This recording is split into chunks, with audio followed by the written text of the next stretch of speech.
giving you all advance kind of notice of that.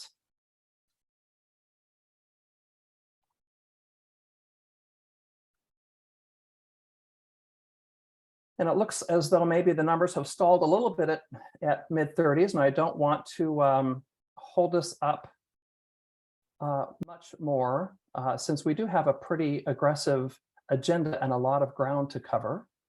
So with that, I guess I'll just kick us off and do a little bit of an intro. I'll try to keep things brief. Before we get into the actual content, did want to just go over some quick Zoom controls.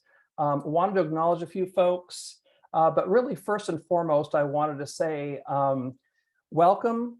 Thank you all for being here. Quite impressive. I mean, I've heard the phrase Stockton strong, and I will just say that this last couple of weeks with this workshop have really hit home for me what that means. So quite impressive, the level of engagement, the level of commitment and effort that has gone into getting folks into this workshop. And really, most importantly, those of you that live in Stockton, that work in Stockton, that were part of the community-based organizations that are dedicating a couple of hours of your evening, of your personal time to learn more about this, about how to be more effective and engaged as a citizen in Stockton.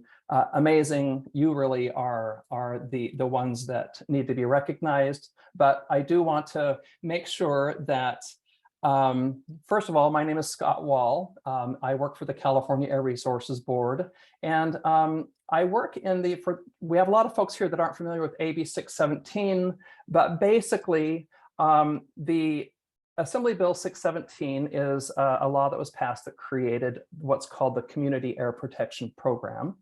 And through that, the California Air Resources Board created the Community Air Protection Program to implement the legislation, which really is focused on allowing or giving kind of, I guess, giving communities kind of the opportunity to look at the air pollution problems that are burdening their communities and weighing in and creating action plans on how to address those air pollution burdens.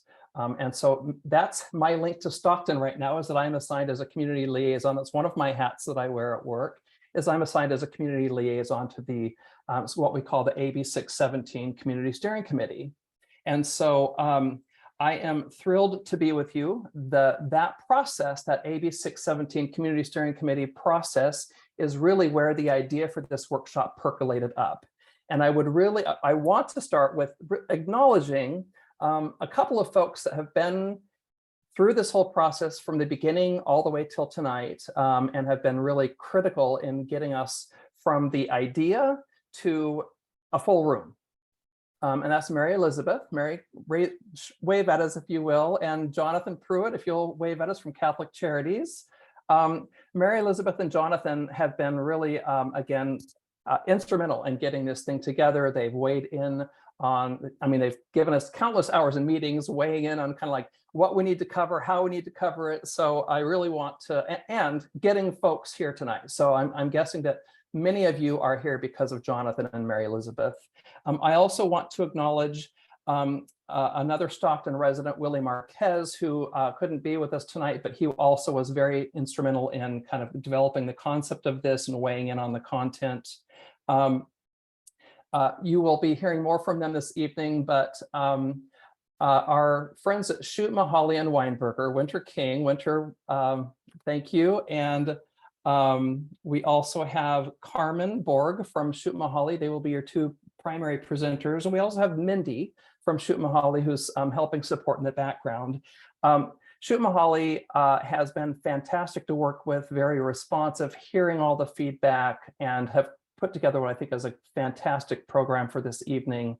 And they're doing it all on a volunteer basis. So huge thanks. They've been wonderful to work with, and I'm excited to see like what they bring us tonight, because it really is very community focused. Couple more folks, Christy Vosberg with the Bureau of Environmental Justice at the Attorney General's Office was also very involved. She was not able to join us this evening, but she did actually indicate that she was going to try and make the next one to talk a little bit about their role in the California Environmental Quality Act process.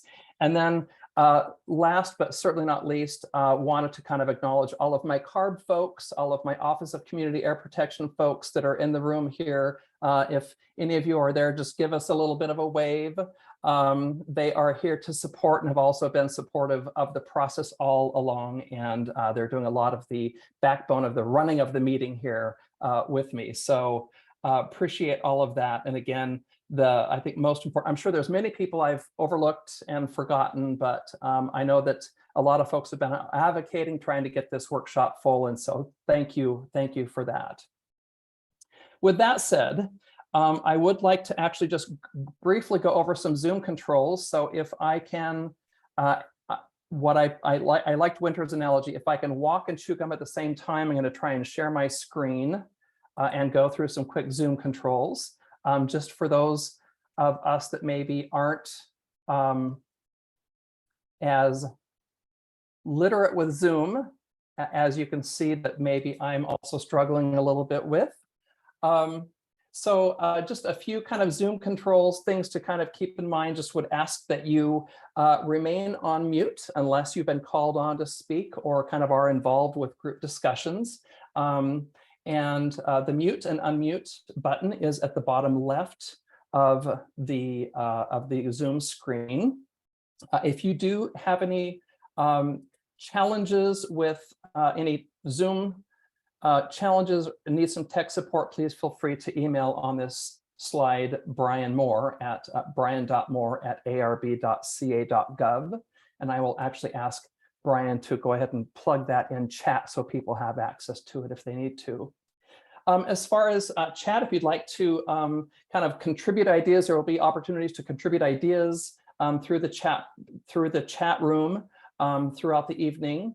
Would ask that you go ahead and click on the chat icon near the center of the bottom of your screen. You can choose to chat everybody or one-on-one private chats. But please note that if you do private chats, they are actually also archived with a recording. And Margot, I do see your hand. Yeah, hi, Scott. I don't see closed captioning. Is that something that's not on this particular screen? I think you can actually turn it on yourself if you would like to watch it. It's something that you turn on locally and gets recorded and posted later, but okay. Yeah, maybe that's where I see it. Maybe I see it on recorded options. Okay, thank you. Okay, and you should be able to actually turn it on yourself too locally, where you can actually see it if you'd like to see it on screen. Okay. Jonathan. Yeah, I'm looking at it right now. It's on the bottom. It should have it's separate unless there's an update, captions, and just click from captions, show captions, and it should work to merge the subtitles. Yeah, I don't have an action. I'm good. I'll just keep the volume up. Okay. Sorry, Margot. If I was a little bit more skilled at showing you where to find it, I would certainly love to help more. But Jonathan, thanks for that.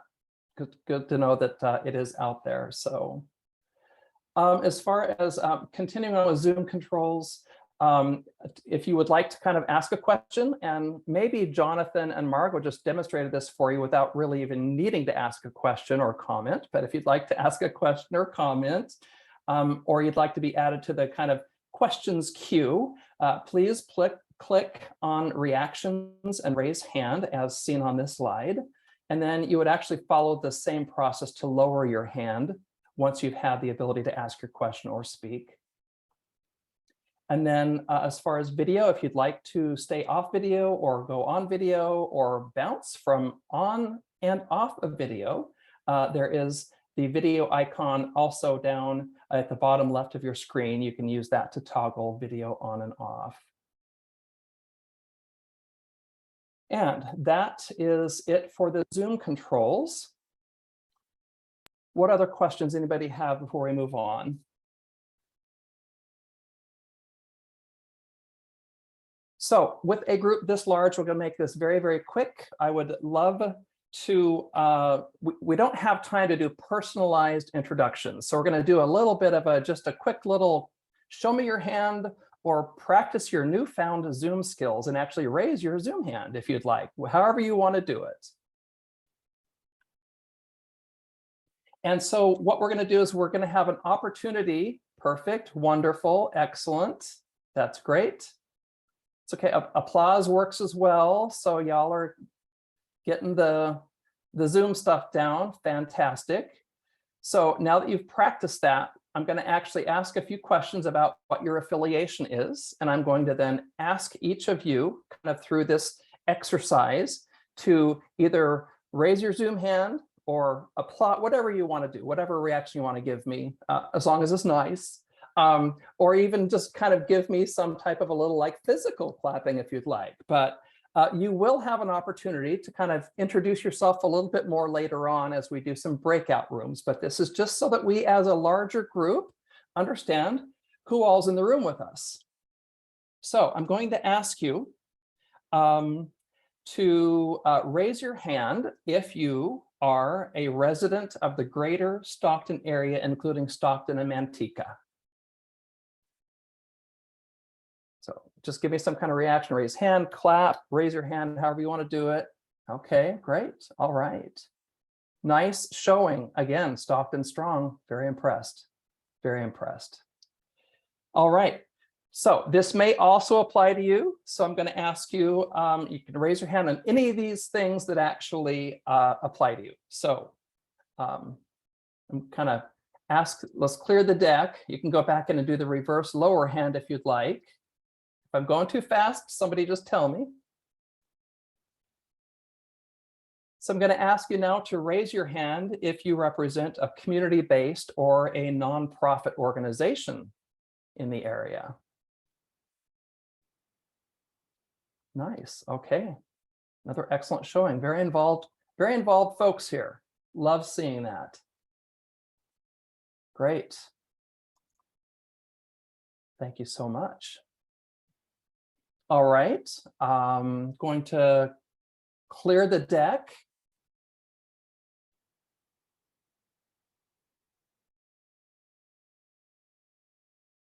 And I'm going to ask you to raise your hand if you represent a government agency, whether that's local, state. If you represent a government agency, I'd love to see you raise your hand or give me a raise hand like this way. So, okay. Yep, thank you, Michelle. Yep, thank you, Deldy. Excellent, all right. So you can see a little bit of our CARB contingent and a few other government folks. So excellent, thank you for that. And then the final thing that I'm going to ask you to do, for those members of the AB 617 Stockton Community Steering Committee that I talked about a little bit ago, I'm going to ask you to raise your hands or give us some kind of a signal that you are actually a member of the CSC.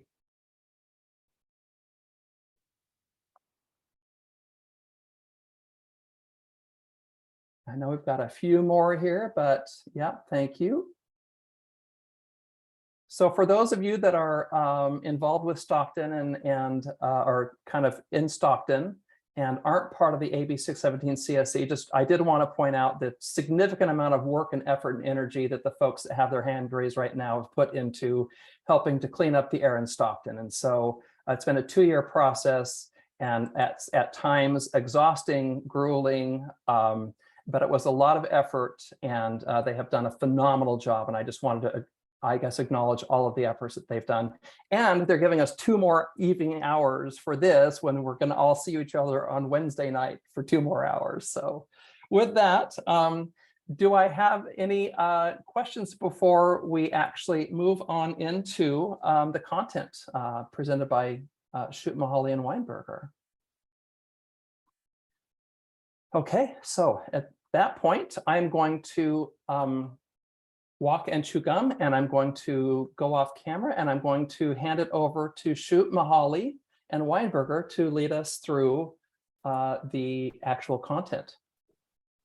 Great, thanks, Scott. And thanks everyone for being here tonight. My name is Winter King, and I am an attorney at Shute, Mahaly, and Weinberger.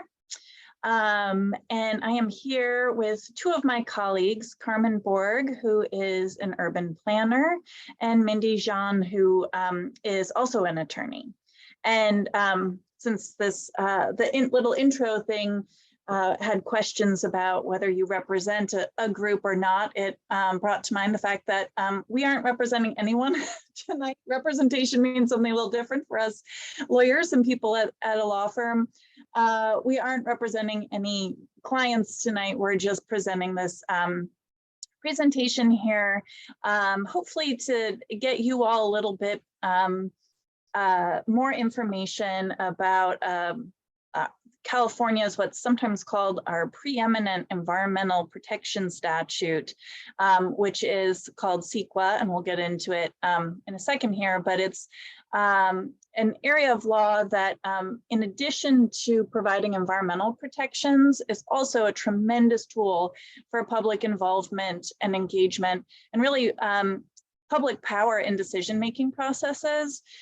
So I hope that this is useful to you all, this presentation, and I'll let Carmen and Mindy say their own hellos while Scott's getting the PowerPoint up. Well, welcome everybody. I'm glad to be here and happy to answer any questions you all have. And we'll get on with it, I guess. Mindy? Hi, everyone. Apologies for the lack of video. I'm a little sniffly today, but happy to be here as well. And please feel free to send any questions that you might have in the chat. Great, thank you. And thanks, Mindy, for coming when you're under the weather. So Carmen and I are going to sort of go back and forth and share slides. So we'll mix it up a little bit here. But this is just the intro about how CEQA participation in the California Environmental Quality Act process and how it can help you make your voice heard in some really important decisions that impact the health and well-being of your community. So you can go to the next slide. So we have three items on our agenda for tonight, and I will say this is the first. We're planning 2 of these workshops. This one is kind of just an intro to what CEQA is, why does it matter to me, and Scott, if you want to go to the next one, understanding the CEQA process. So how do I know when a project is happening that may be subject to CEQA? Where does it start? How long does it take? And when can I get involved? And then the third one is engaging with CEQA as a resident. How can I provide comments that will influence CEQA projects? So we're going to go through and talk about each of these tonight. The second workshop, we're going to do a bit of a deeper dive into kind of the third point, which is how can I provide comments that are effective in the CEQA process, which is, you know, we could write dissertations on that or have a whole week retreat on that. So so tonight is sort of your introduction, and then the next workshop will be kind of getting down in the weeds of commenting on particular projects.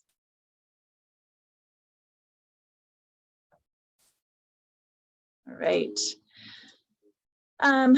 So introduction to CEQA, why does it matter?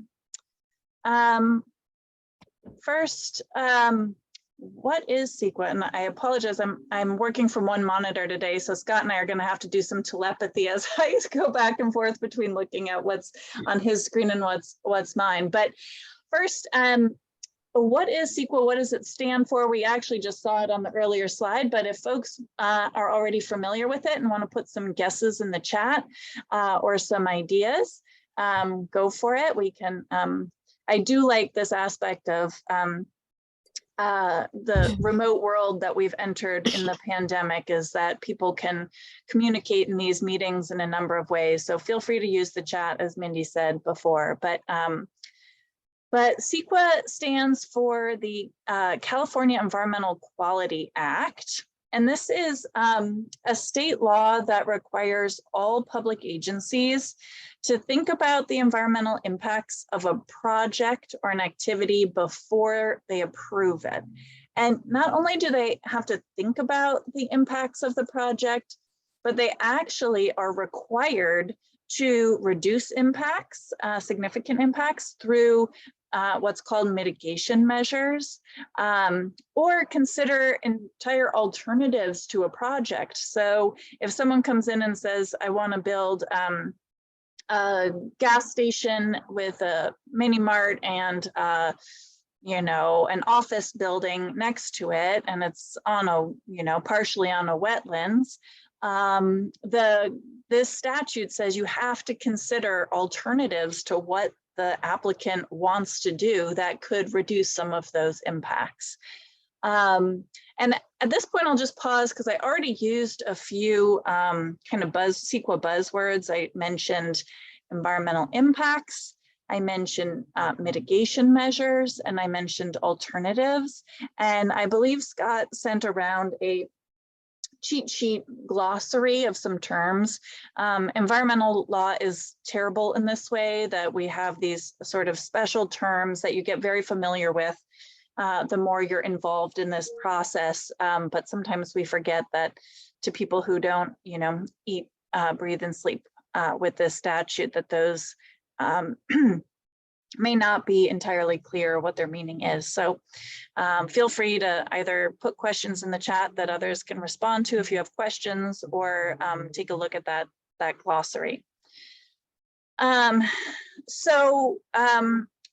In addition to requiring actual mitigation measures, alternatives, the public agencies who are considering these projects, typically it's public agencies with either land use authority, so people who can say where stuff gets built, or it is agencies with permitting authority, like California Department of Fish and Wildlife, that has to issue permits if you want to, you know, alter a stream, for example. Not only do they have to, you know, consider impacts, mitigate impacts, but they have to involve the public as part of this process in their decision making.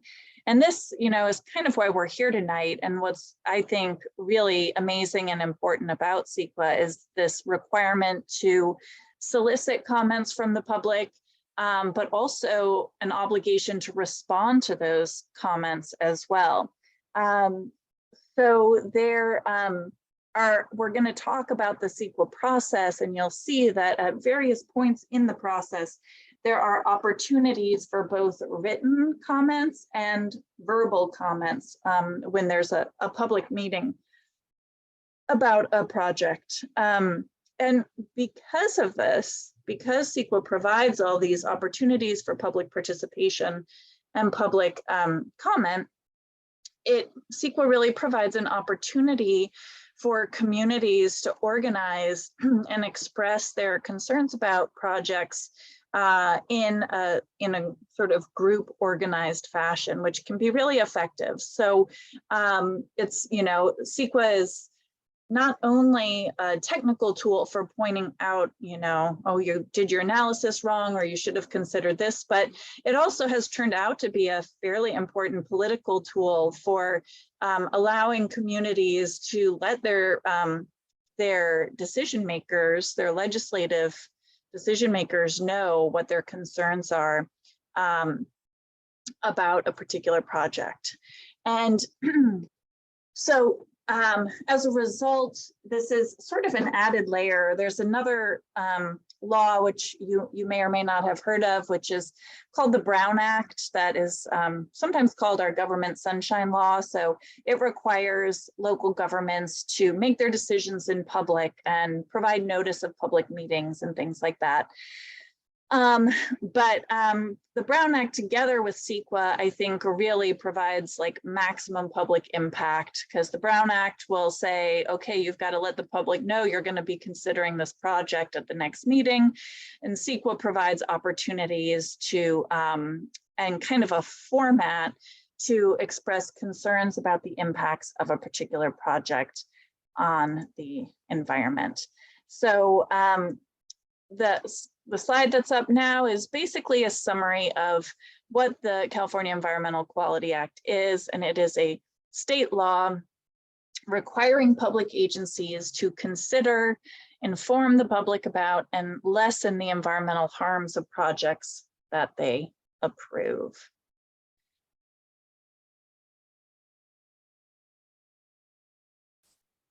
And I'll pass it over to Carmen in the next slide. I think we have some polls coming up.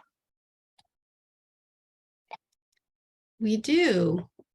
So let's see, here we go. So now that you've heard some of the basics, we were just curious to find out if any of you have ever attended a public meeting. I know a lot of you have, about a project that would impact your family or your community.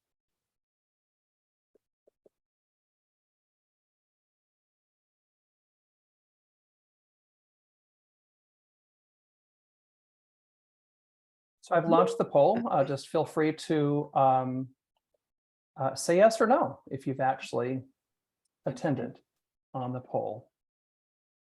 It looks like a lot of people have. Yeah. That's great. And second question is, have you ever submitted comments on a project during environmental review? So Carmen, I just wanted to let folks see, I think they don't actually see the results until I share the results. So Oh, okay. that's Sorry. okay. No, it's a technical thing, and I'm learning too. This is my first time with polls, so did want to share with the whole group what the results were. So as you can see, yes, a lot of Yeah, and yeses. That's hopefully great. the ones that haven't will after this workshop. Absolutely. Just further reinforces Stockton strong again, huh? Okay, and then we're going to move on to the next poll coming your way now. So next poll is, have you ever submitted comments on a project during environmental review?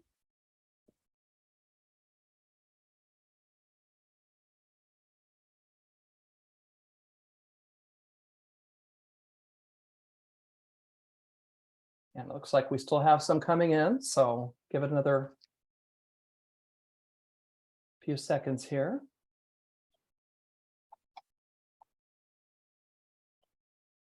And it looks like any going once, going twice, any final yeses or nos?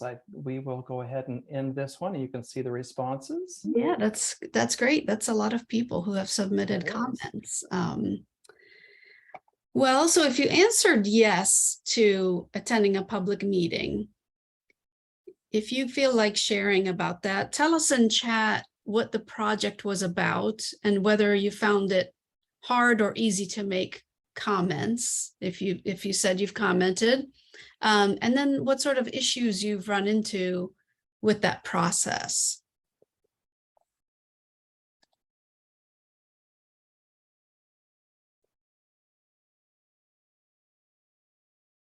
Anyone? I'm going to start, and then I'm going to turn it over to someone. So be prepared, y'all, because I know you guys have attended meetings. I have been one in regards to a proposed crematorium in Stockton, California. All right. Let me turn it over to Debbie.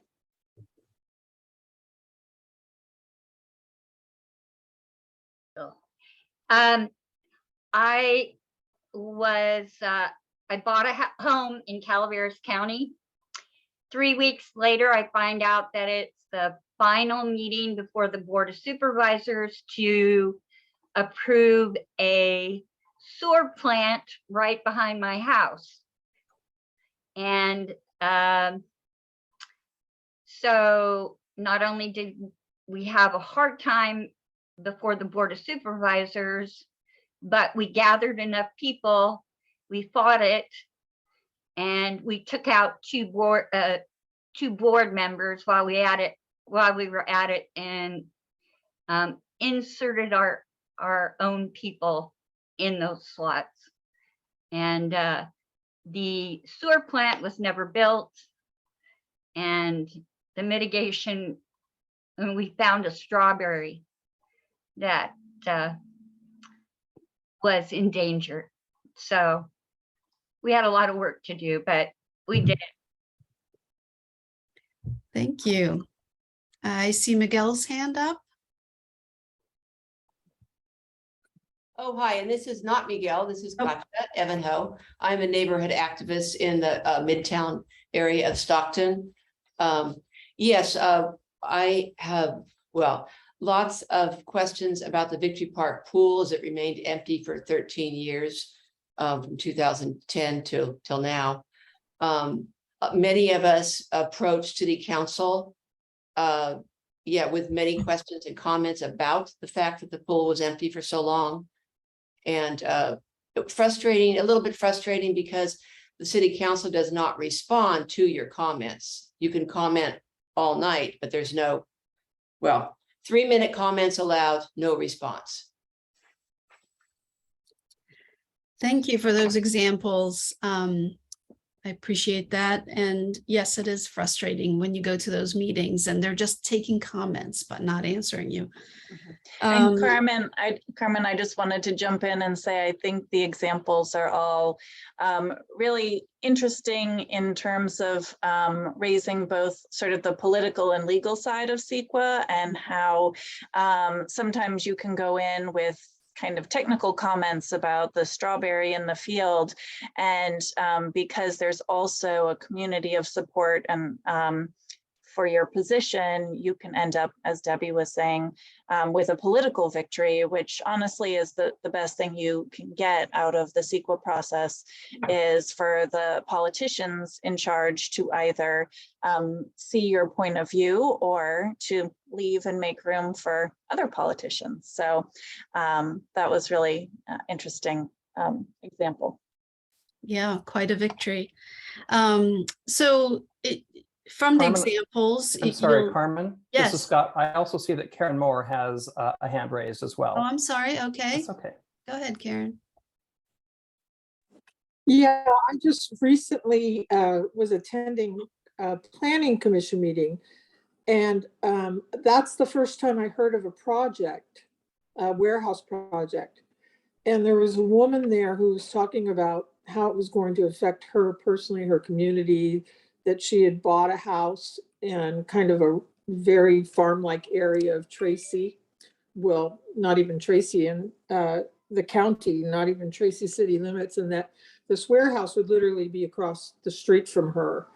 And so, you know, looking at where this project was going, we realized it was in a disadvantaged community. So I asked if I could see the notification, and it was so technical that most people couldn't understand what they were saying. It's supposed to be asking for community input, so you don't want to make it so that they don't understand what you're asking for. And it wasn't in various language, and most of the people in that community, Banta, California, are you know, not, English isn't their first language. So the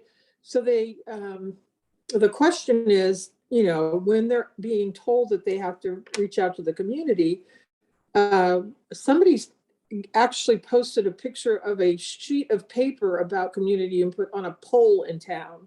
So it's really interesting finding out how these different communities are reaching out. And, you know, I would have never known, and eventually did create a letter and helped this citizen create a letter. But yeah, we, you know, not even knowing that they're asking for community input. So that was very interesting to us. Yeah, you've hit on a good point there, and that's all the different ways that the community members can find out about projects. And we'll cover a little bit more about that in just a few minutes. But, you know, note that there are a lot of different ways to submit comments. If you're not comfortable public speaking, you know, you can send in an email or write an actual hard copy letter, or you can show up at a meeting and have your comments go into the record that way. Okay, next slide. Debbie, I see your hand is still up. Was that from before? Am I missing or... somebody? No, I just wanted to make sure that we didn't have another hand. So moving, perfect. Thank you, Debbie. We're good. Moving on.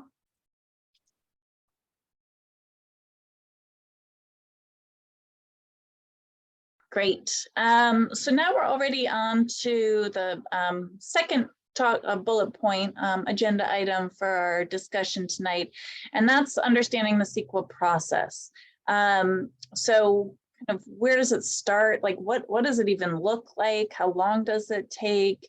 And so I wanted to start with, and of course, when can the public get involved? So if you go to the next slide, Scott, I wanted to get started with this first question of what kind of projects or actions require some kind of environmental review under CEQA.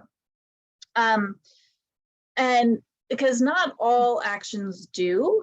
So this is sort of the first question that a public agency will look at when they get an application for a project and they're trying to figure out if they even need to do any environmental review. Is this what we call a project under CEQA? So there are three main signs that the agency will need to do environmental review. And this, I'm telling you this because I think it's good for members of the public to know which projects are going to get a hard look at the environmental impacts and which ones won't, so that you can call it out if you see a project that's sort of sneaking through without environmental review, but really it should get some. So first point is there needs to be some kind of public agency approval. So if your neighbor does something without a permit, even though they should have gotten a permit, there wasn't any public agency approval, right? So that didn't trigger any CEQA review. But if somebody goes in and asks for some kind of permit or a change to the general plan or a change to the zoning, and the city or the county has to make a decision about it, that is likely to be a CEQA project. The second point is, and this is again one of those kind of technical CEQA buzzwords, but the approval has to be discretionary. And what that basically means is the city or county, whatever public agency is deciding whether to approve it or not, they have to be able to say no or impose conditions on the project. And sometimes it's easiest to think about this from the other end of the spectrum, which is which projects are not discretionary. We call those ministerial projects. And those are things like, if you go in for a building permit, I don't know if anyone has done that, but basically it's handled over the counter. You fill out a form, they say, provide us with this information and a check for the fee. And as long as you comply with those requirements in the building code, we must give you the building permit.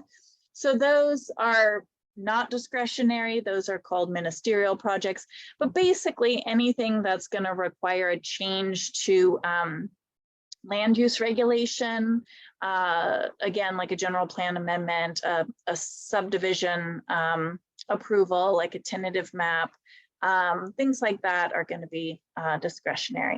And then the last, but also very important factor is that the project has to potentially impact the environment. I think probably most projects that would immediately come to mind, like rail yards or port expansions or things like that, we would naturally be able to imagine what the potential impact is on the environment. But CEQA also applies to other things, more like policy decisions, like, are you going to contract? Are you going to enter into a contract, extend a lease, for example, or maybe not extend it, enter a lease to allow some new industry to come in and operate, on government property or something like that. That's, not necessarily a project where there's going to be building happening or something like that, but it's a policy decision. It's discretionary. A public agency is issuing an approval, and it could impact the environment because the lease could result in new business activities that could have those impacts. So those are really the three main kind of criteria for what is a project. And once you've ticked those 3 off, then the public agency says, okay, now we need to think about environmental review. But I think at this point, if we can go to the next slide, we're going to have our first breakout room. And so here, this is just to kind of get your mindset into the CEQA mindset. We have a little situation here for you to think about with the people who are in your breakout room. And so, sorry, I thought I heard somebody piping up. So this is just an example. So the Port of Stockton is considering expanding a terminal to allow more ships to dock and unload their cargo. So in your breakout room, we wanted you to just spend a little bit of time thinking about, you know, those 3 criteria for projects under CEQA. So public agency action, that's discretionary, and that might impact the environment. Think about whether it would be a project under CEQA, and then what might be just sort of a brainstorm of like, what might some of the environmental impacts be of this expansion. And I think we'll just do like 5 minutes, because probably everyone will want to introduce themselves, and you can have a quick discussion about this, and then we'll all come back and share our ideas. Okay, so we actually have Michelle, I think, is working in the background on getting folks. What we're going to do for the breakout rooms, when we have a breakout room, is everybody will be randomly assigned to a room. And Michelle, if you kind of maybe talk them through kind of what's going to happen. Yeah, so I have set up all the rooms. I don't know most everybody, so that's the randomness, except that I was sure to put the interpreters in with Douglas. And everybody's going to go to a room. And if you, for whatever reason, aren't comfortable where you're at and you want to change rooms, there's a button you can click and come back to the main room, and I can reassign you to a different room. So we have 6 different rooms going today, and we've got some people assigned just to kind of help facilitate. They'll also, some of them at least will also participate a little bit, but they're just kind of there to help move you along and keep the conversation flowing. So we've got Brian from, excuse me, from CARB or OCAP that works with Scott and I. And we've got Jennifer, also works with Scott and I. And we've got Mary Elizabeth. I think a lot of you probably know Mary Elizabeth. She's on the CSC for Stockton. We've got Jonathan, and I think you all probably know him, the same thing. And we have Eric from CARB, who is also helping. And we have Alec. So you will soon go to those rooms. And when we do another breakout room, I'll mix y'all up and we'll do it all over again. So. And I believe they need to proactively accept the invitation to go in the room. Is that correct, or does it automatically happen? Do you remember? I don't remember, but I have. If you see a button that says accept it, please. Yeah, I think it'll be automatic, but I'm not 100% sure. Right. And you're in there for, I've put it at a 5-minute timer on it, so I will try to also make a quick announcement at 1 minute left to let you know. Okay, see you all soon. All right. So I guess maybe people could put in the chat whether you could have used a little more time, whether that was too much time, because we have a couple other breakout groups planned for later in the presentation. So it'd be good to know. All right, thanks, Jonathan. And does anyone want to sort of report out from the group, like what some of the groups, thanks, Hector, what some of the group's thoughts were about the questions? Did we think this was a project? And what were some of the environmental impacts that folks thought might result from an activity like this? I can start if nobody wants to go. Great, thanks, Hector. Sure. So I was in the group with Mary Elizabeth moderating. She did a great job. So we were talking about, well, we had the talking points, right? We were looking at whether this requires CEQA, and with our agreement, I think it was all mutual agreement, we decided this was requiring a CEQA process.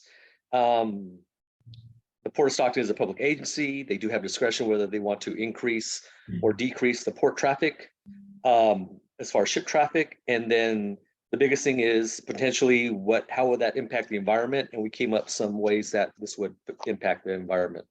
Pollution from the ships, increased number of ships, of course, running their diesel engines, port activity itself, as far as moving the freight on and off the ships, and then increase in heavy truck traffic, train traffic to move that offshore or move that to different locations. Possibly if they're increase more ships, they may have to dredge the bottom of the port to increase either the size, the width, or the depth of the port. And then a possibility of increase in invasive species being brought to the port area, to our Delta region, by the ships emptying their ballasts, and then possibly from the cargo itself, depending on what the cargo is. And that's it. Great. That's a good list and good thought process. And I see there was some additional info in the chat. Other folks thinking about the air pollution. Did other groups come to a different conclusion or come up with some additional potential environmental impacts? I see Jonathan has his hand raised. I'm actually going to call out because Jennifer brought up a very good point. On the very beginning, Jennifer, did you want to talk about tugboats? Your question for that? Well, actually, I just had a question was, aren't those big boats tugged in? Because I know that the waterway is really narrow. Don't they turn the engines off back in San Francisco? That was my question. The tug is to guide them in, to help guide them in, because it does take, they're not as maneuverable. So the tug helps guide them in, but they're still on their ship power. And when they're at the port, they don't have a way to move the cargo to operate the machinery and they don't have electric hookup with the port. So they must run their engines to provide power to offload. Thank you. But this gets me thinking about mitigation measures, right? Like, all right, if you're gonna bring in these additional ships and all their pollution, then maybe you should make them pay to put those electric hookups in so that they're not idling and using the diesel right in the community. So I see Brian has his hand up. Well, I'm just reporting out for our group, and I thought our group was impressive, but almost all of the ones I thought were really unique were mentioned. A couple that I thought stood out to me, and when I'm sorry if you already covered this, I was kind of doing some tech stuff, so I didn't hear it.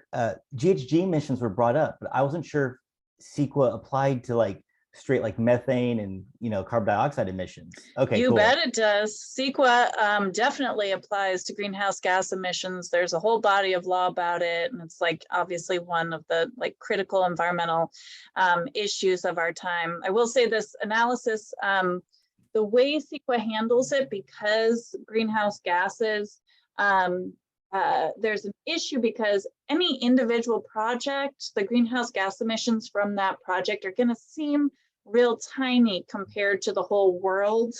And since greenhouse gas emissions is really like a global problem, it's not such a localized problem. There are some ways in which greenhouse gas emissions might be tied to local air pollution, but the actual impact itself is a global one.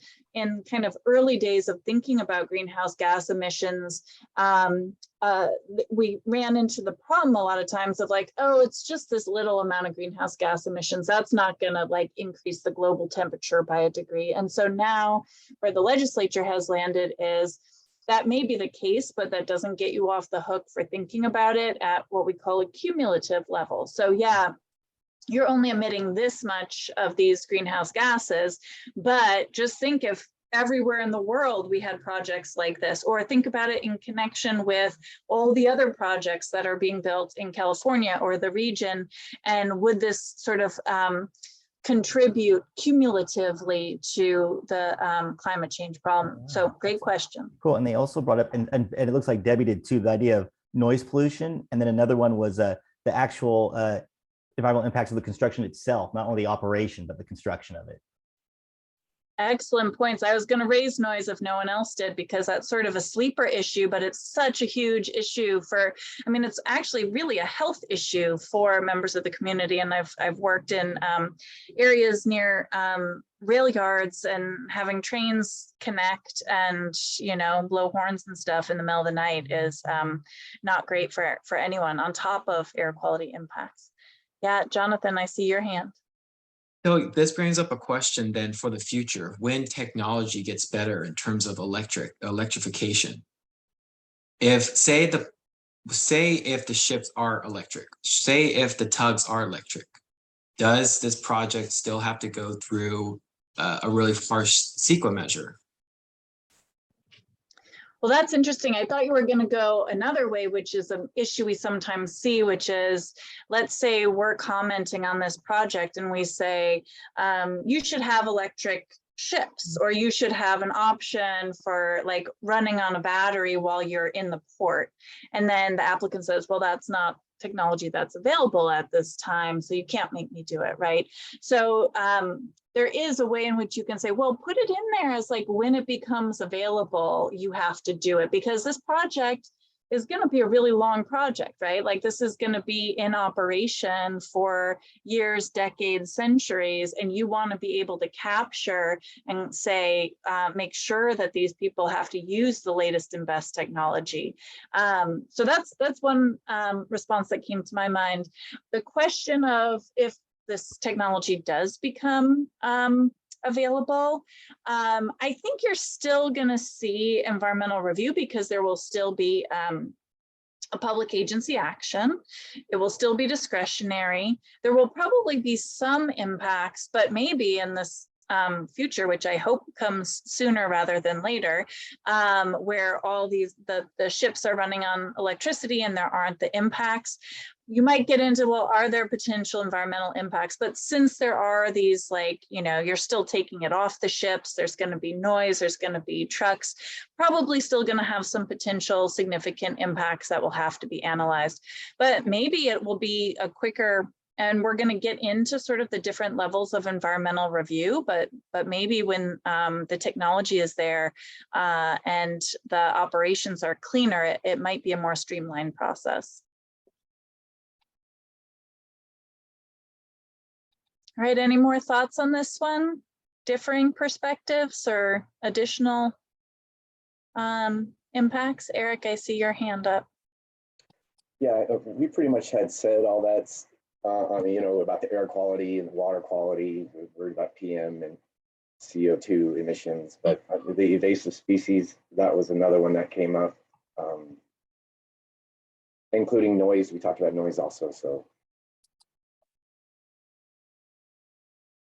Great. And also they wanted to, they had Here's a question. They made the point that it all depends on what cargo is coming in and where is it coming from. Mm-hmm. Yeah, and so that would matter because there could be different impacts. Like, for example, if you're, this is another, we probably should move on, but this is another interesting question, right? Like, all right, so what if they're bringing in, you know, concrete aggregate, or they're bringing in, what is it, coal generally, and what are the impacts that are actually being caused by the transportation? But then again, what are the impacts of producing and distributing and using the stuff that's coming through? So a lot of times in these comments, you know, probably the most powerful ones are about the direct impacts of the project in the community, but we definitely see comments on, like, you have to take a broader look at what this is doing, and if this is facilitating increased use of a substance like coal, that's going to have a lot of impacts. You need to look at sort of the long-term and the kind of down the road impacts of the project that way as well. I see Stephen and then Miguel, who I know is not really Miguel, but I can't remember what her name was. Thank you. I guess one thing that I was wondering is, would they look at the hours of operation? Because some species are going to be particularly susceptible depending on when they're going to operate. And if they say a particular time in the environmental study, and then they operate at different times later on, is there something actionable about that or not?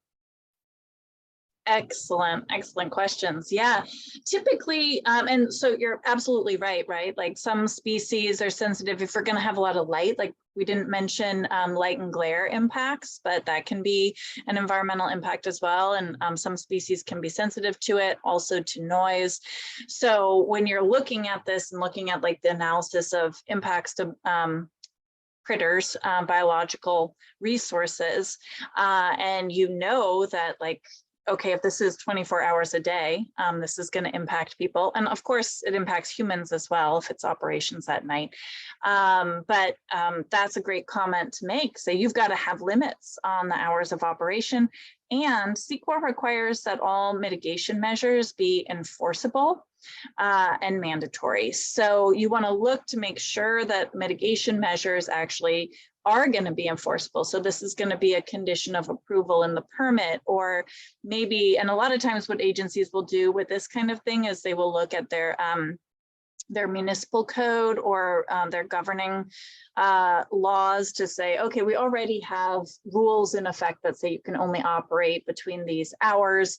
And then, you know, there is a question of enforceability and who gets to enforce it.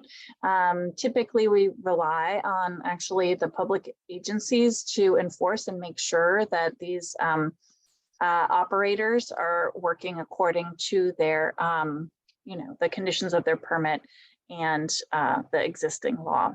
But that's, I would say that's, if this is CEQA 101, we're getting far out into higher levels of CEQA with the enforcement question, but great comments. And Miguel's hand is up.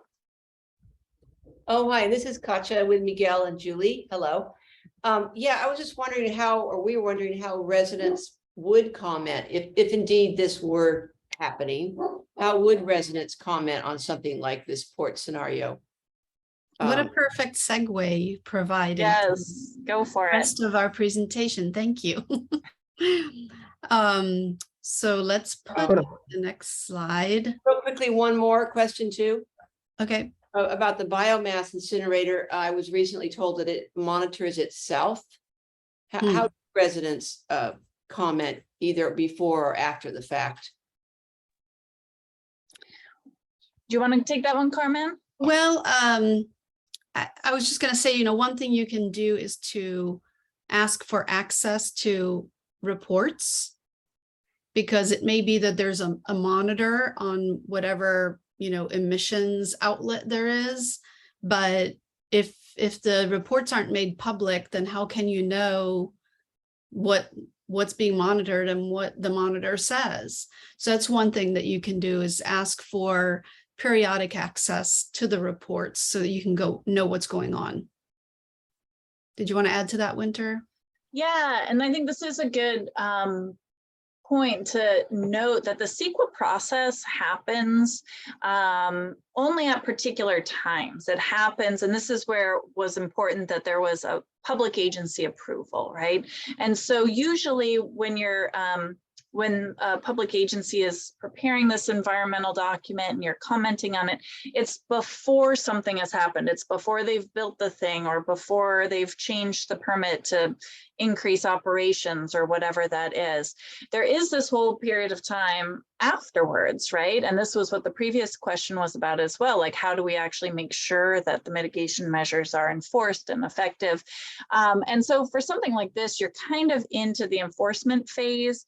And there you definitely want to rely on putting in complaints to the regulatory body, your air pollution control district, or your local government, or talking to your representatives to get some answers about this.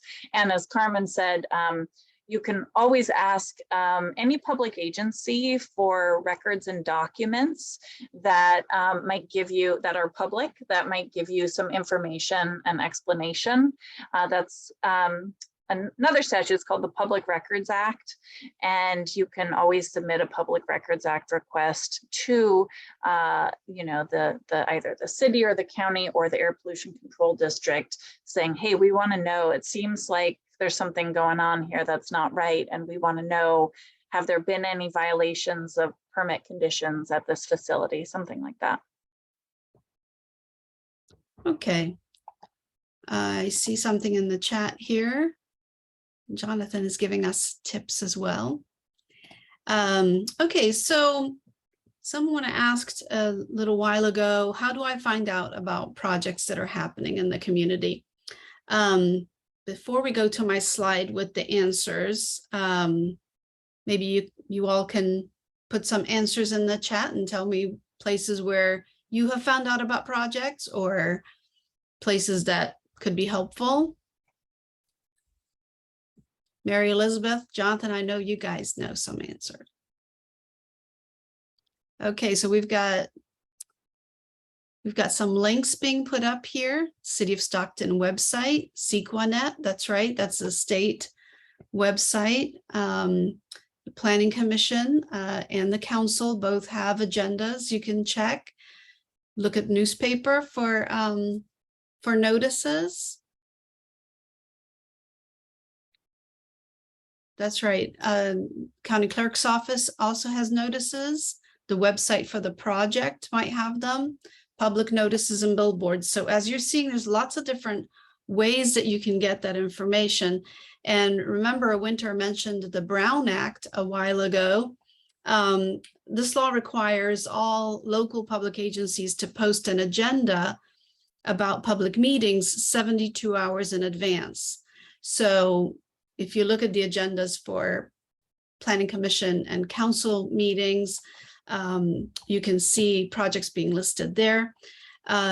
State agencies are subject to a little bit different rules, but on the local level, you can look at those agendas. And then once you learn about a project that interests you, you can usually sign up to get notices about that project with the planning department. And I highly recommend that because then it comes to your inbox. Or you can just be in touch with the planner, the local planner about that project and say, whenever something comes up about this, I'd like to be notified. Will you say that again, Carmen? I'm sorry, this is Margot, but who do you notify to say I want those in my inbox or my mailbox? Yeah, so usually when the city posts information about an upcoming project, there's a project planner listed, a staff person that's in charge of communicating about that project. And so you can contact that person directly. If they don't list anybody, just call the city planning department and say, I'd like to be notified about this project. How do I do that? Typically what I do when I start representing someone and I want to be sure I'm noticed about everything, I just email that department and say, please add me to your notification list for people interested in this project. And they're obliged to do that. Debbie is telling us in chat something bigger right now. The EIR is in review period for twin tunnels. Sounds like that could be a big project. Okay, so let's look at a list of places again where you can find out about projects happening near you. We talked a lot about public meeting agendas, but by the time it gets to that point, you might have wanted to know a little sooner. They do provide notices in newspaper articles. Sometimes you'll hear stories on the radio. Often you'll see signs posted on the property where the project is proposed. Neighborhood listservs next door can be great for this sort of thing, spreading the word of mouth otherwise. The newspaper and CEQA.net. And, if you hear a rumor about something might be happening over there, call the city and ask them, say you want more information. Okay. And I see Brian has his hand up. Oh, yeah, Carmen, I just wanted to draw your attention. A couple of people are chatting some municipalities seem to post stuff more readily or easily accessible, like on social media, and others don't. I don't know if there's some kind of common floor, like the minimum way they have to post it? Can it just be a flyer like in City Hall and that covers it? Or should they be reaching out more than just something like that? Well, CEQA does give the jurisdiction a choice for how to notice things. So depending on what it is, but you're allowed to put a notice in the paper. You can put it on the city website. You can send out hard copy notices in the mail for a certain radius around a project. There's different ways to do it, and different cities and counties have their own way to do it. Most of them use more than one method.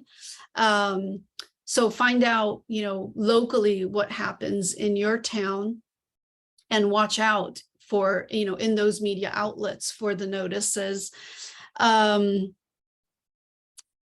I had a thought and I just lost it. Yeah, I'll just jump in and say, yes, there is a floor, but some jurisdictions go above and beyond and some do not. I mean, some are just either because of resources or other reasons don't go kind of the extra mile to really bring people in, and then some do. So you might be dealing with a jurisdiction where they just do the minimum, and then that makes it a little bit harder to track things down. That's right.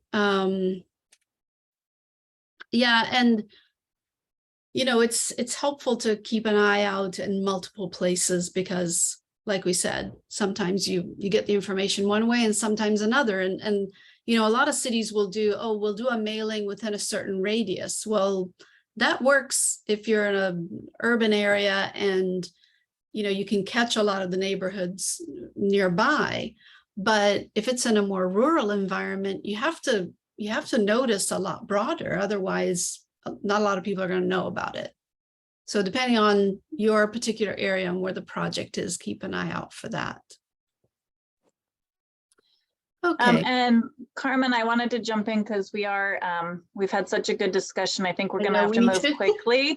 So I think we'll actually skip. We had an idea to do a little breakout session and have people just Google around and try and find some information on a project, but consider this a homework assignment. You guys all have the PowerPoint, so you'll have our notes some places where you can look, and I think we'll skip that breakout room. Okay, so let's go on to the Sql process, and don't worry about reading this chart. It's really just to show you that the process in Sql can be long, and there are multiple places in the process where you can participate in the public process. Okay, so let's talk about the types of environmental review before we get too much in the weeds about that. These are the different levels of environmental review a project might require. And this is important because the public participates differently in all these different types of review. So the first one, self-explanatory, if it doesn't meet the definition of a project under CEQA, then they're not required to do environmental review. And then you've got projects that are deemed to be exempt. And this means they're exempt from review, none is required, but the jurisdiction likely has to prepare a notice of exemption. These are tricky because it's really easy to miss a notice of exemption. You don't typically, a lot of times you don't get a letter in the mail saying this project is exempt, so we're not going to do anything. So you really have to watch for these because there's no opportunity, there's not much opportunity for public participation with an exemption. And if you do see an exemption and it seems really suspect to you, CEQA does have very specific rules about what can count as an exemption and what doesn't.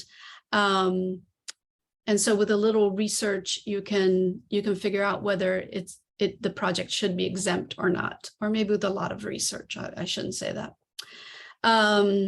Okay, so then we have negative declarations, also referred to as neg-decs, and mitigated negative declarations, referred to as MNDs. This is sort of the first, if a jurisdiction decides, oh, we do have to do environmental review, they will sometimes do an initial study is the study that feeds into this NEGDEC and MND. They'll do an initial study to figure out, well, what kinds of impacts are we looking at? How bad are they? Are they mitigable? And so you get this abbreviated analysis. They use the CEQA checklist, which is a checklist of all sorts of topics that they have to think about and analyze and provide information about. If a project has potentially significant impacts, and those impacts cannot be fully mitigated to where the resulting impact would be less than significant, then the lead agency has to prepare an environmental impact report, or EIR. So that's the most thorough review. It's required that they include response to comments, and it should be a very detailed analysis of the impacts. Lastly, there's something called an addendum, and that's prior to producing an EIR or a NEGDEC, there might be some additional minimal information that needs to be provided. So if they do, let's say there's an EIR for a project and they realize throughout the process that, oh, we missed something, or all these people are telling us we missed something, they might do an addendum to that EIR to add some additional analysis. And that would, of course, require recirculation as well to provide an opportunity for public comment on the addendum. I think I covered everything on that. Let's see, Winter, do you have anything to add? Nope, I think that's great. And you don't need to know all of these ideas. We're going to go through an example for just an EIR, because EIR is kind of the biggest, most public involvement. And we picked one, as you can see here, that's currently ongoing in City of Stockton. So yeah, so this is the South Stockton Commerce Center.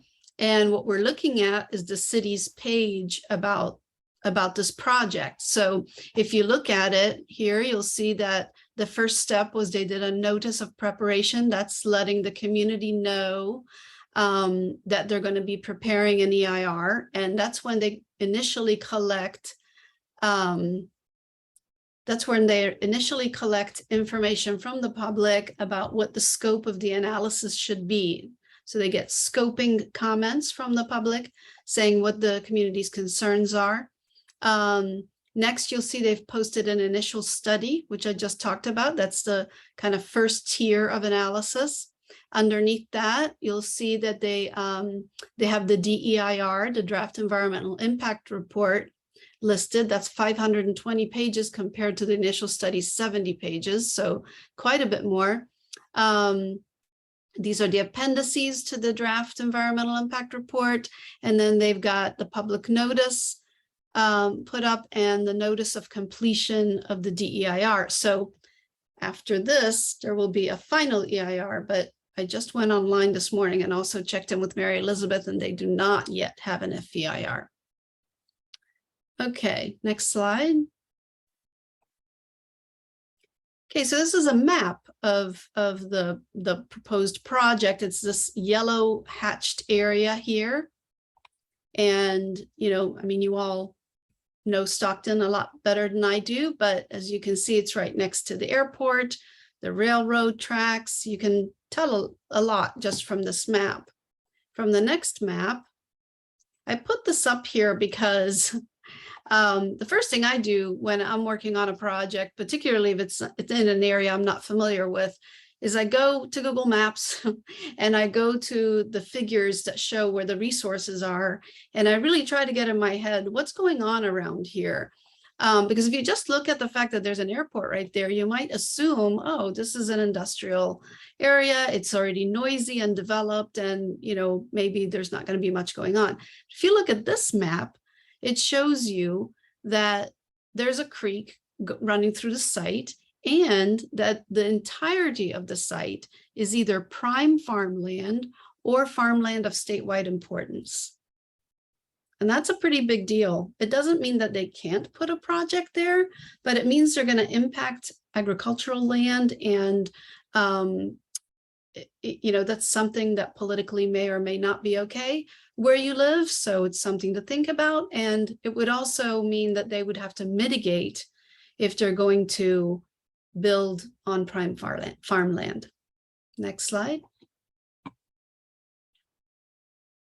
Great. I think this one was mine, Carmen, Yep. but this is just, we wanted to kind of break it down in terms of the EIR process in a nutshell, because we do have a lot of terms here. But as Carmen pointed out, first, there's this notice of preparation, meaning, hey, we're going to be looking at the impacts of this project, and we're going to be creating and publishing and sharing with you an environmental impact report. What should we pay attention to? So at that first step, if you are a member of the public and you're interested in it, that's the time to say, hey, you need to look at like impacts to ag land, or I know I've seen this species over here, or there's a school here. So that's sort of the first level of comments and review.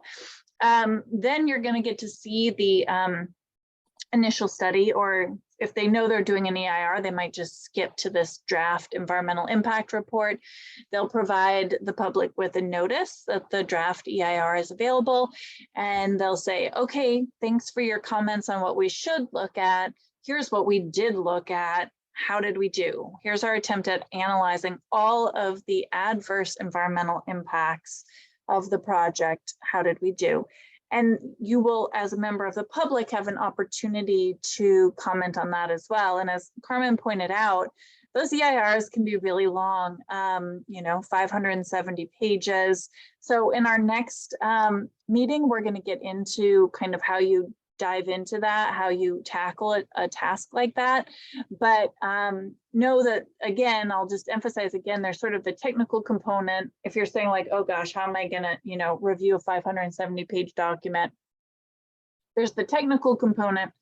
And then there's the political component. Just know at both of these steps, you will have an opportunity to voice your concern, even if it's not in a technical way, and make it known that, politically, this is not a popular project. We don't like it. We want you to say no to it, or at least address our concerns. And then when the final EIR comes out, which as Carmen mentioned, there isn't one yet for the Stockton, that's where the lead agency says, okay, we got your comments on the draft. We missed these things. We have fixed them, or we don't think that, we heard your comment, but we don't think that it requires any changes. So they'll include the final EIR is really a place for corrections to the draft EIR. And responses to comments. So that's what the final EIR usually has.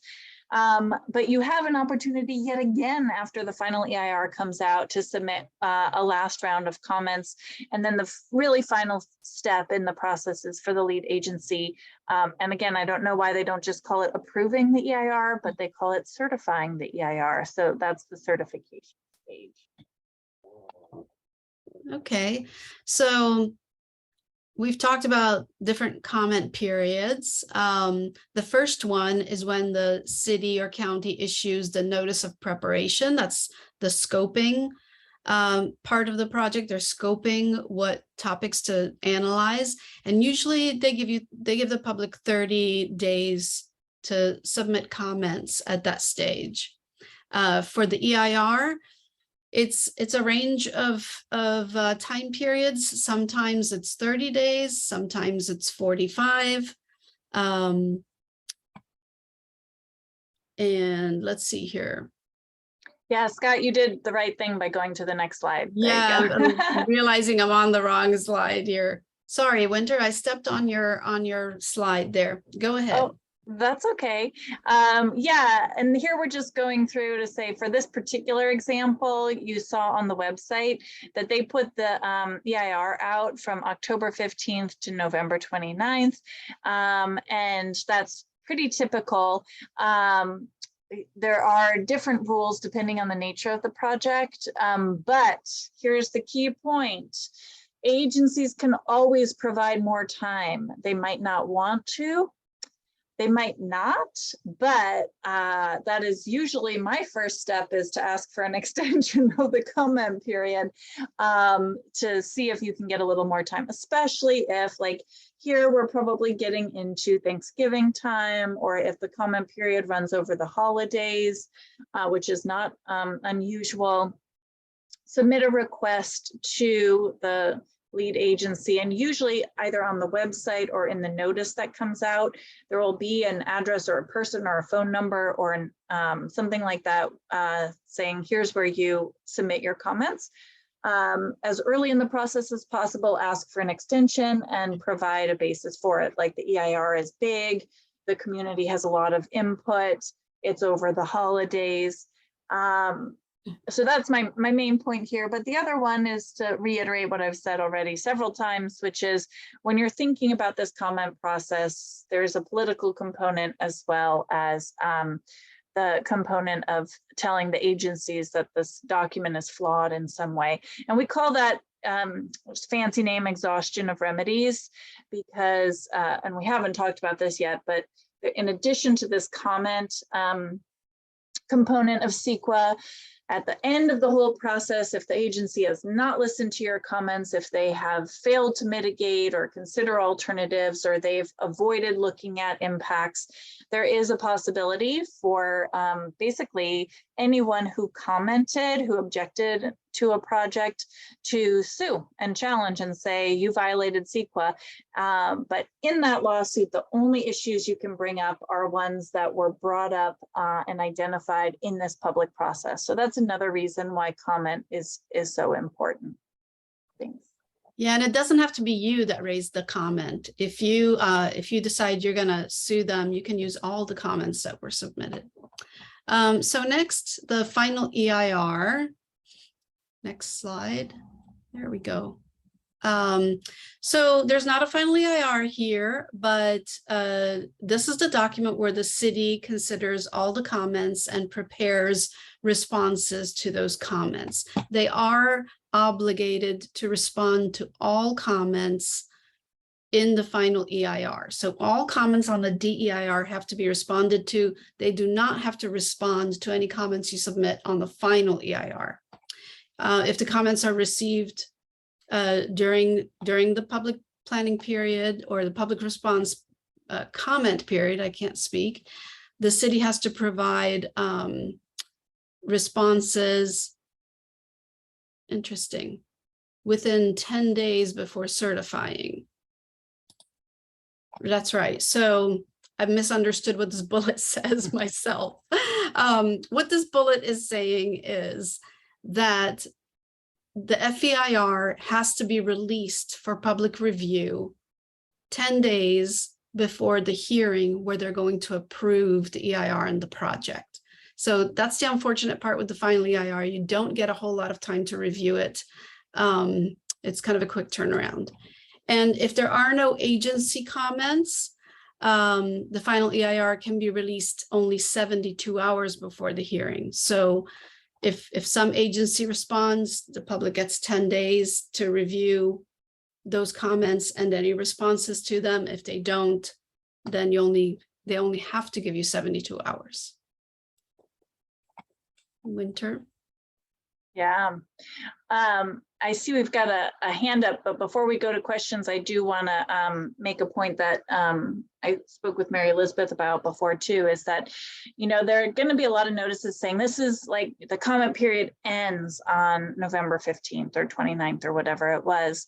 And yes, you definitely, especially if there's potential litigation, you want to object before that deadline. But if you miss that deadline for submitting your comments, you can submit comments up until the project is approved. So don't be, you know, thwarted. Don't say, oh, well, I missed my chance because I didn't submit it by November 29th. Go ahead and submit them up until the day of approval. They can still have an impact on the project. And I think I saw a hand, so I don't know if we want to, I don't know if that went away. Looks like the hand was put down. Maybe you answered it. Oh, okay. Okay, good. perfect. All right, so next slide, please. Okay, so And this one's mine, Carmen. You can Yep. do it if you want, but. nope, go right ahead. So the last phase is usually, I will say it is not always, and I'll tell you when it is not, but because we're usually dealing with local governments that are subject to the Brown Act, which has, again, these open government rules, you have to make decisions in public. Usually the last step is an approval of the project and a certification of the EIR. Usually happens together, not always, at a public hearing. So the funny thing here is CEQA itself doesn't actually require any hearings, but the Brown Act does. And so that's how they kind of work together here. And again, it's okay to submit comments up until the public hearing is closed. I will note, because the Brown Act applies to local governments, not to state agencies, there are some state agencies who take action outside of public meetings. And I'm thinking particularly of Caltrans. They have a very funky process, and you have to be, you're not going to get all the same notices that you get from other agencies. And so, yeah, and we can have a specialized Caltrans CEQA workshop if and when that becomes of interest. But I just wanted to, point that out, that when you have to be a little bit sensitive. Most of the time there will be a public hearing, but not always. Okay, so next slide, please.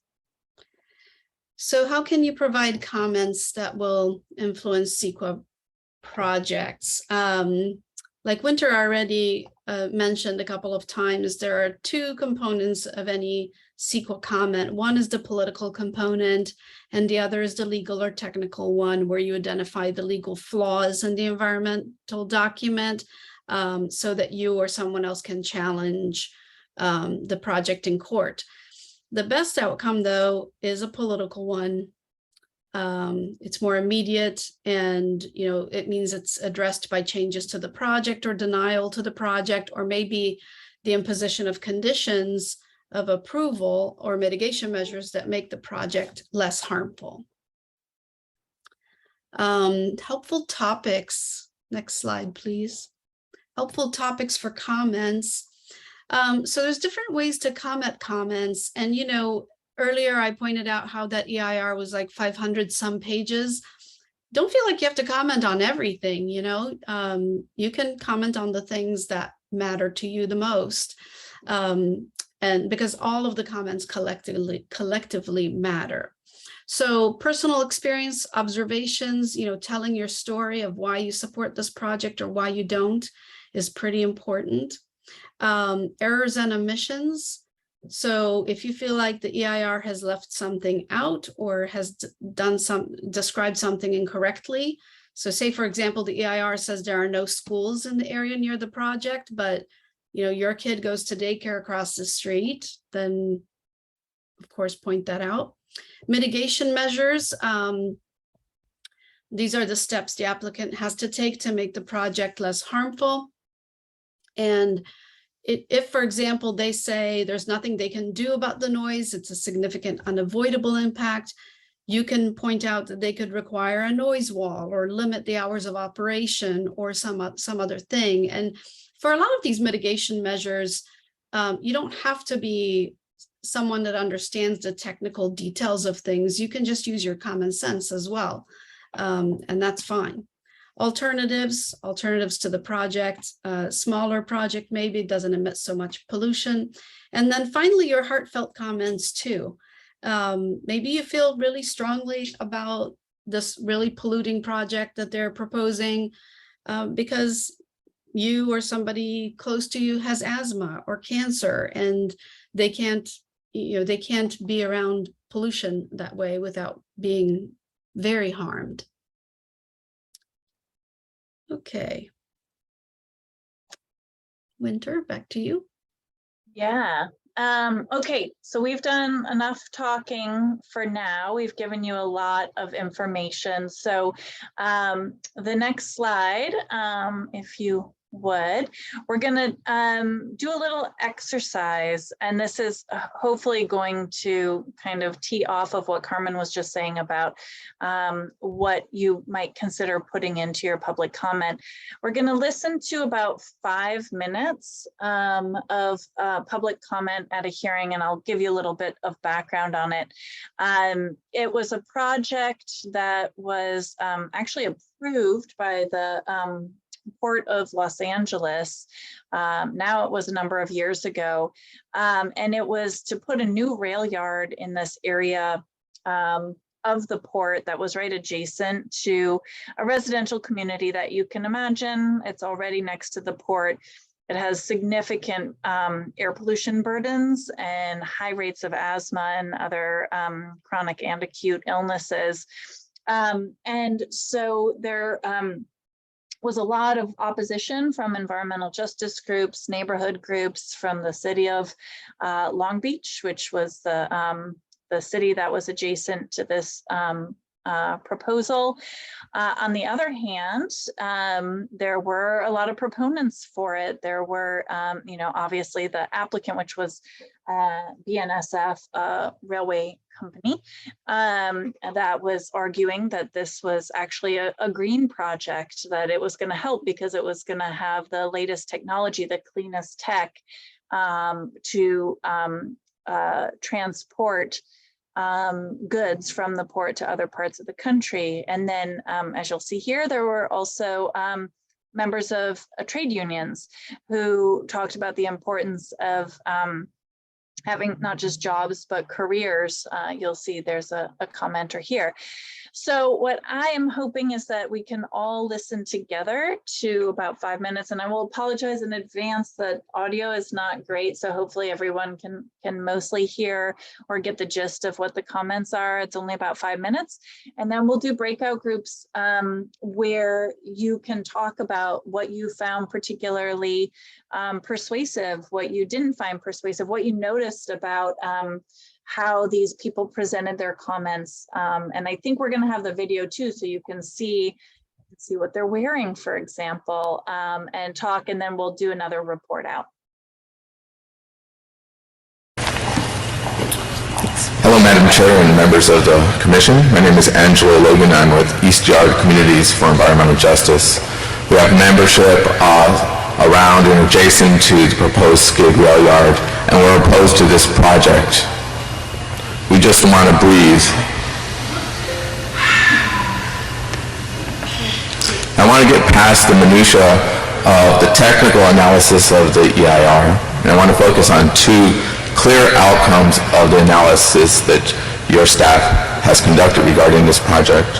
The first is there's clear displacement of existing jobs in the location where this project is proposed.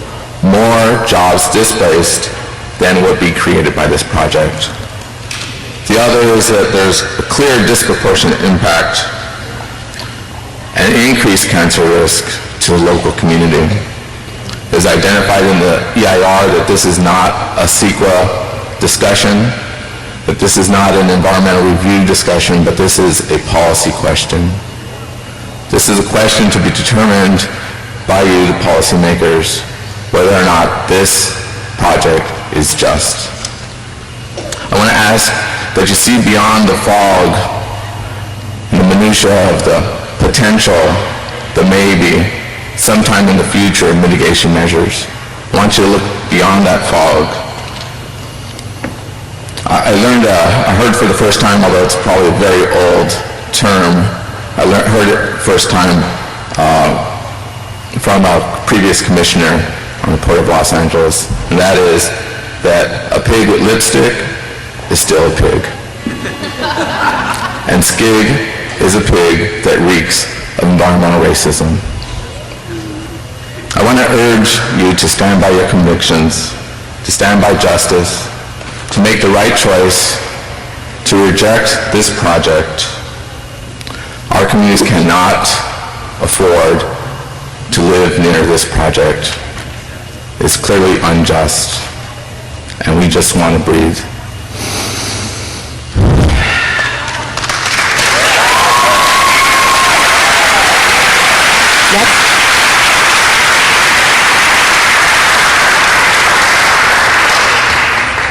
Stephen Mendoza from Labor Local 507. I am personally a 22-year member of a successful union. I support SCIG. I support careers, not jobs. We offer careers. Let's pass this project. We got plenty of members from all trades that have successful careers, and let's give all their apprentices a chance to start their careers. Have a great day. Thank you.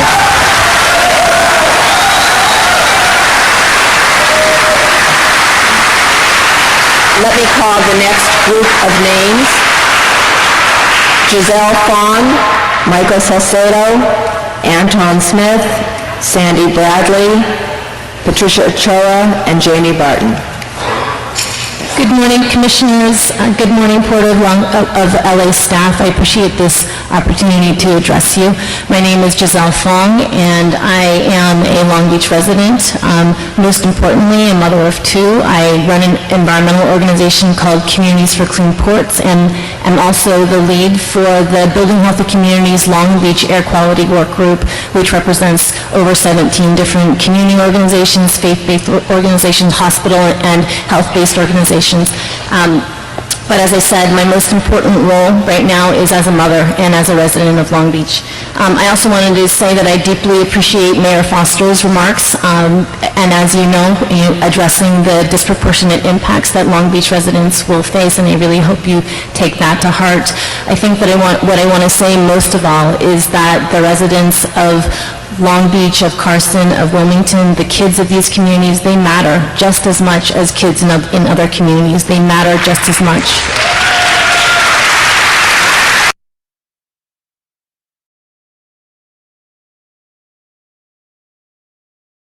Great, thanks. And thanks for listening through the somewhat garbled audio, but I think that gives you a little taste of some public comment. And now I would like you to go into your breakout rooms and just kind of talk about what you saw, what you thought was, what you noticed was sort of the technique or the concepts or the ways that people spoke, and what was you thought was persuasive, what you thought maybe was not, and then we'll come back and talk about it a little bit before kind of wrapping up with Q&A. So I think, again, 5 minutes would be great. It looks like everyone is back. All right. Well, we are nearing the 7 o'clock hour, but I would love a few quick reports out about what people talked about, what people found persuasive, what not, in that little video clip. I think they were all actually pretty good. I think when we were talking about in our breakout room, the second speaker, the union guy, you know, his message was very simple. He had a very simple message: more jobs, which, you know, you broken down just that one topic. It sounds great, you know, regardless of everything else, that the negative impacts of that. But he had a simple message, and then, you know, he had the audience members cheer him on as if that was a great thing. You know, that simple topic is the end all be all. So I think having his union reps or union people backing him up and amplifying his message, I think he was fairly effective, even though I wouldn't agree with him in totality. Yeah, so having a big group with you, even if they don't speak. And this is actually something that we have lost in the Zoom world, is really the ability to coordinate a big group and have a physical presence. At least in most of the Zoom public meetings I've been to, you can't even see who else is there, much less get a reaction from other members of the crowd. Any other thoughts? No thoughts on the t-shirts? I always love the dueling t-shirts out projects. I thought this, Margot, I thought the t-shirts were really, really effective. They were really well done. They were large enough to read. They were simple, a straightforward message, and both the first speaker and the third speaker were wearing them, as well as audience members. I couldn't see the whole thing, but I thought it was good. And Jonathan in our talk was mentioning that Manteca people have used a button in city council meetings, not t-shirts, but a large button. Okay, well, we just have 2 minutes left. I have really enjoyed this conversation. Maybe we could, if you have questions, burning questions, could throw some in the chat before we wrap up. We could probably take one question or so, but I do want to have this be a little bit of a segue to what's going to be our second workshop, which is going to be on more in-depth on CEQA commenting. So if this has raised questions that you want us to address in the next workshop, please go ahead and put it in the chat or email Scott or me. I think we don't have the PowerPoint up anymore, but you should have it in your materials, and there's my email address in there as well. So you can send it on to me. That would be really helpful. Any last questions or comments before we wrap up here? I see a question about a Caltrans CEQA workshop in the chat. Okay. Definitely, they're their own beast, that's for sure. They are their own beast. This is Katja with Miguel and Julie. My question is, how do we comment after the fact? For example, when we watch our urban forest be compromised and disappearing, how do we do that after the fact? Yeah, we should have a separate workshop also on direct democracy in California, because we do have an initiative process, which sometimes CEQA people like me, and I do a lot of CEQA litigation, I can overlook it, but there are ways to, get matters on the ballot, propositions and such to change the rules if you can't do it politically. But yeah, so I'll keep that in mind also, just in terms of, I think we've had a couple of questions about enforceability of conditions and mitigation measures as part of the CEQA process. Yeah, that's great. Yes. Okay.